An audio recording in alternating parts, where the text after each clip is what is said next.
Hi everyone, welcome back to my channel. Today I'm going to discuss with you my top 5 ways on how to make your brand or business succeed. So the reason why I chose this topic is because a lot of my friends on social media have started to put up their small businesses during this time of pandemic in order for them to survive. Now, the reason behind my coming out with this topic is because I'd like to share with all of my friends and all of those who are viewing me right now how I was able to succeed in business or any type of brand that I've worked on in my corporate life. So if you're interested, stick around and watch.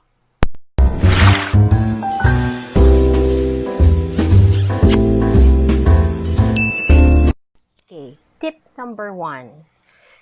It's to be the pioneer or the first of its kind. Now, I know you're going to tell me, but Jean, it's so hard to be pioneer of something, of a brand or a business right now because a lot of businesses are sometimes me too businesses. So my suggestion to that is find a category in that industry where you can be the first. So it doesn't matter if you're, for example, selling lasagnas. Okay, for example, let's take that business lasagna. Come out with different flavors of lasagna. So at least you will be separating yourself among the other lasagnas out in the market. So that's just one. Let's take for example my business right now, which is Celebrity Nail Salon, home service spa. Celebrity nails may be just to an average person, it's a salon. But we are the pioneer in the home service category nails. Okay, so there are a lot of home spas or home service services that are coming out in the market, and it started more than 10 years ago. And it's mostly massage.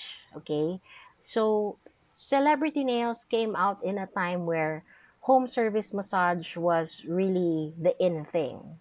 So my best friend Lovella came out with something that, okay, I'd like to separate myself from the home service massages simply because, well, up to this time, the massage industry is, how should I say this, a bit not so good, especially when our technicians are all female. Meron parang siyang negative connotation to a dirty kind of massage. So that's why we wanted to separate ourselves from that home service category. And therefore, it gave birth to our business, Celebrity Nail Salon, Home Service Spa. And we are the pioneer in the nail salon industry that serves as home service.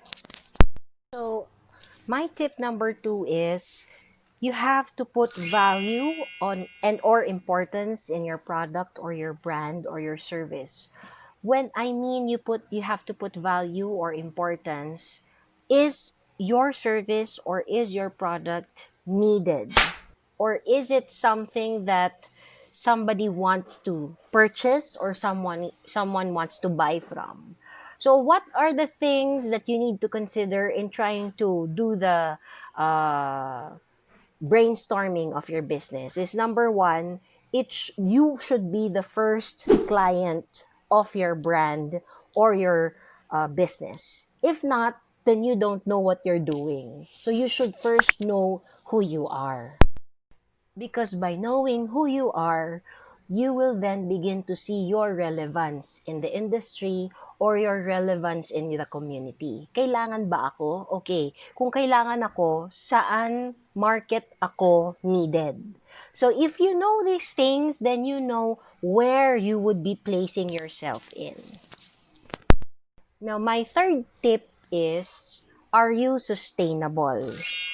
When I say sustainable, is your product or your service or your business just a one-time thing, one-time purchase, and then that's it? Because if it is, then it would be hard for you to sustain the business. So the question that should come into your mind is repeat clients or repeat customer or repeat purchase. So those things should come in hand. So pag nalaman mo na kung merong repeat purchase or repeat customers ito, ang tanong, how often? So those are the things that you should think about. So my fourth tip is knowing your market. Because knowing your market is you would now then be able to manage where you will be promoting your brand. Because if hindi mo target market ang kakausapin mo, it's like shooting blanks. Parang ka lang nagbabarel sa wala ka namang tatamaan. Parang ganon din, yung ganong thought na yon, no? Because the most important thing is you have a good product, you have a good brand, you have a good service, and yet you do not know where you would be promoting it. So, like for example, us, Celebrity Nails, when we were starting and we were opening up to having more branches, we were expanding, nagkaroon ako ng market research on the top 10 cities in Metro Manila. Why the top 10? Because ang target market namin is the creme de la creme clients, meaning those who can afford, ay, motorcycle na naman. So anyway, so what we actually chose were the top 10 cities or areas in Metro Manila where we believe that our market is feasible or our services will be feasible to this particular market. And knowing who your market is, you'd be able to set the tone of your promotions and your campaigns whenever you would be promoting your brand or your service or your business. And finally, my last tip would be your price.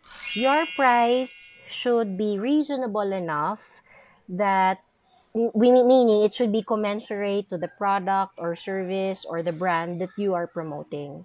So, if you will be selling your brand or your business to somebody, it should be something that has value, yes, but at the same time, is the value commensurate? The price, is it commensurate to what I will be getting as a customer? Because if not, then I think you need to adjust your pricing, or I think you need to put an added value or perceived value to what you're offering. So anyway, those are my top 5 tips on how to build your brand or business and in order for it to succeed. I hope that I was able to share some very important things to you that you could actually use, especially during this time where everybody is trying to survive and earn a living. Anyway, stay safe and stay healthy, and let's be kind to one another. Don't forget to like and subscribe. I'll see you in my next vlog.